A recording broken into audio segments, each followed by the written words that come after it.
On the topic of moral relativity, or relativism, as you were talking about yesterday, let me pose you a question. Are things moral, in your perspective? Is something moral because God says it's moral? Or rather, does God say that something is moral because that thing is objectively moral for reasons outside of God? Essa estudante fez uma pergunta difícil a Cliffe. A moral é determinada por Deus ou existe de forma objetiva, independentemente dele? Assista ao vídeo até o final para descobrir a brilhante resposta de Cliffe. Vamos ao vídeo. Nothing is moral in an objective sense outside of God. So you believe that something is moral based purely on the fact that God says that it's moral? No. You've got to understand the thinking. The thinking is because God created him with dignity, it is immoral for me to demean him, for me to hate him. Therefore, because God created him with dignity, and because God created me with a rational mind and a conscience, I am morally responsible to respect the man and to love him. But you're saying essentially that morality comes from God. Correct. Okay. Morality comes from God. So the thing is, if morality comes from God, then therefore that morality is arbitrary because it is based on God, or how God created morality, right? No, that's why I was answering the way I was. Because God created him with value, therefore God says it is wrong for me to devalue him. But God is saying that it's immoral for you to devalue him. Therefore God is specifically saying what is moral and what is immoral. That's correct. God is saying what is moral and what is immoral. For a reason, though. Yeah, Not that's arbitrarily. fine. For a reason. The reason is irrelevant. The thing is... No, it's not irrelevant. Reasons are not irrelevant. That's why we think. For the purposes of this question, the reason is irrelevant. The point is that God has decreed something is moral or immoral, correct? Based on dignity, creation, whatever you were saying. Yes, based on dignity, him creating, yes. So God has created morality in the way that he wants it to be. Correct.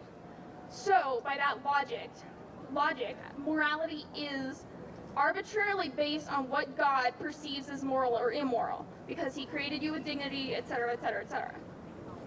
It is not arbitrary, first of all. Well, it is arbitrary because it's literally him saying this is what's moral and this is what's immoral.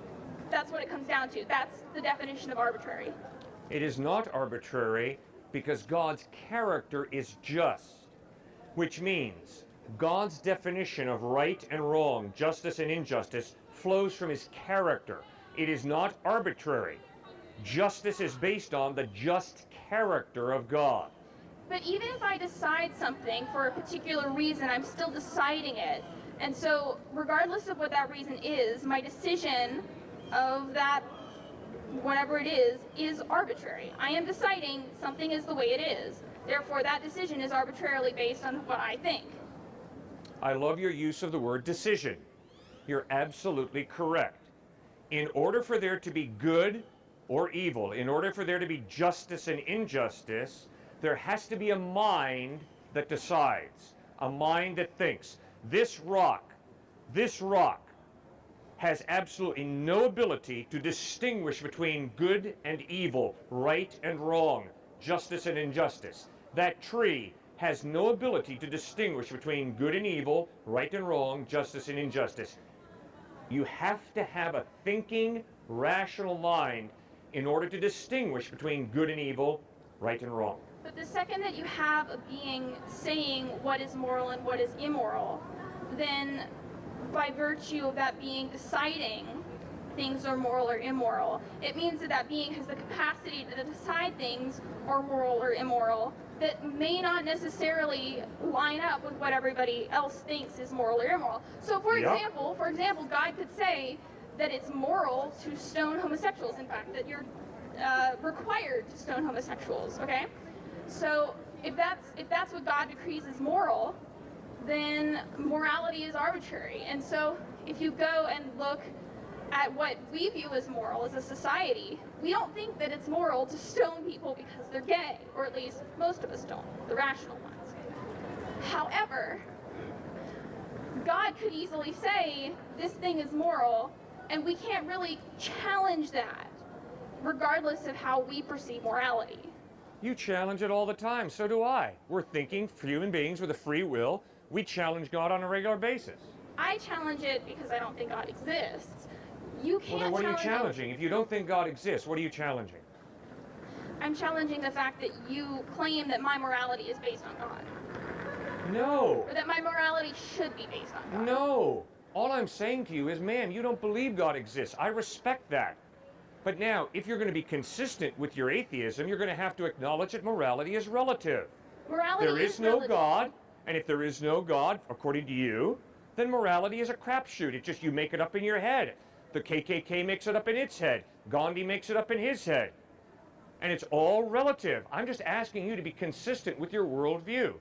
The same way you ask me to be consistent with my worldview, which is, I'm a follower of Christ, which means if you watch me go out and womanize after I finish speaking here, you're going to call me a what? A hypocrite. You're right, because I say I believe in Christ, and then I go out and womanize. That's hypocrisy. Similarly, I'm saying, if you say there is no God, which means morality is relative, then please don't live your life as if there are objective morals. There aren't objective morals. There are I've not. never said that there are objective Good. morals. So morality is relative, so just live that out. Morality is relative. However, if you look at the things that we view as moral as a society, it goes back to things that help keep society together. For example, not murdering people. That is something that helps society to stay together. Because if we all, when we were, living in the plains of Africa and living a nomadic lifestyle before we were fully evolved, if we all went around killing each other, evolutionarily that wouldn't make very much sense, and we all wouldn't be able to survive as a species. So therefore, we consider murder immoral because it helps our survival as a species. Okay, so the basis of your morality is survival of the species. Is that right? Have I heard you right? For some of it, yeah. Okay. Well, then why do you care about what happens to handicapped people? Handicapped people are a drain on your limited resources, so why do you care about handicapped people? That was in the context of previous, before we were as evolved as we are now. So now we're evolved to the point that we can see that people on an individual basis still have value. Life as a whole may be meaningless, at least from your perspective of From your perspective. Exactly. Thank you. So life doesn't have to have a meaning. That's Right. one of the questions that doesn't really need an answer. Some questions don't deserve answers, like what is the meaning of life? The answer doesn't matter because there is no answer. And so life as a whole doesn't matter, but the relationships between people do matter. So handicapped people matter, and gay people matter, and people of different races matter, not because God created them that way, but because on an individual basis we connect as humans and we recognize our humanity in each other. Well, I love your emphasis on connecting with people. That's exactly what Jesus said. Jesus said the purpose of life is to connect with God and to connect with people, to love God with your heart, soul, mind, and strength, and to love your neighbors yourself. So you're spot on. According to Christ, God created us to connect with Him and to connect with each other. Not in racism, in sexism, not in hating gay people, but in loving and respecting all people. It's awfully hypocritical that religion has been used to justify such things, isn't it? Exactly. And that's why you need to read the Gospels, because when you read the Gospels, Thank you. I have. well, then what's the sin that Jesus attacked? You've read the Gospel, so you tell me. What is the sin that Jesus attacked most harshly? You tell me. You're the one. No, you said you read the Gospel, so you know. Yeah, I read What is them the when I was sin that 12. Christ attacked most harshly? The sin of irreligious hypocrisy. He reserved his most scathing words for the religious hypocrites of his day. They were called Pharisees. They pretended to know God, but then they contradicted God with their self-righteousness, their racist attitudes, and Christ nailed them verbally. He said, you guys are hypocrites. So you have nothing to worry about. Jesus agrees with you. If anyone says, I'm a follower of Christ, and I hate that gay person, or I hate that person of a different race, they're contradicting the Jesus they say they believe in. Now, guess what? I bet, although I don't know, but I'm going to conjecture, that you've been hurt by some Christians. Well, guess what? The African Americans in the United States have been hurt far worse than you have by Christians. They were enslaved. Their great-grandparents were enslaved in this country by white Christians. At what point But those black Christians today have the open-mindedness not to allow a white Christian racist to turn them off to the true Jesus who didn't have a racist bone in his body. That's real open-mindedness. Since birth. Pardon? Yeah, because they've been indoctrinated since birth. You think black Christians in the United States have been I think every indoctrinated religious person has been since indoctrinated. birth, and that's why they believe in Jesus? Do you know how elitist, how intolerant, how narrow-minded and bigoted that is? Black Christians have their own brains. They use their own minds. And for you to insist that black people are Christians because they've been indoctrinated. I didn't say specifically black people, I said all religious people. We were talking about black folks, all right? You're the one who- Let's talk about the context, and you know exactly what you were saying. Then poor dumb black people are Christians because they've That been is indoctrinated. absolutely not what I That's said. exactly what you inferred crystal clearly, ma'am. I said every religious person. Yeah, well, I find that to be incredibly intolerant. Intolerant up the wazoo and judgmental. That they've been There are many devout Muslims who honestly follow Muhammad because they've read the Quran, not because they've been indoctrinated and they blindly believe. And there are many devout Hindus who have studied the Bhagavad Gita and the Upanishads, and they follow Hinduism not because they've been indoctrinated, but because they've made their own decision.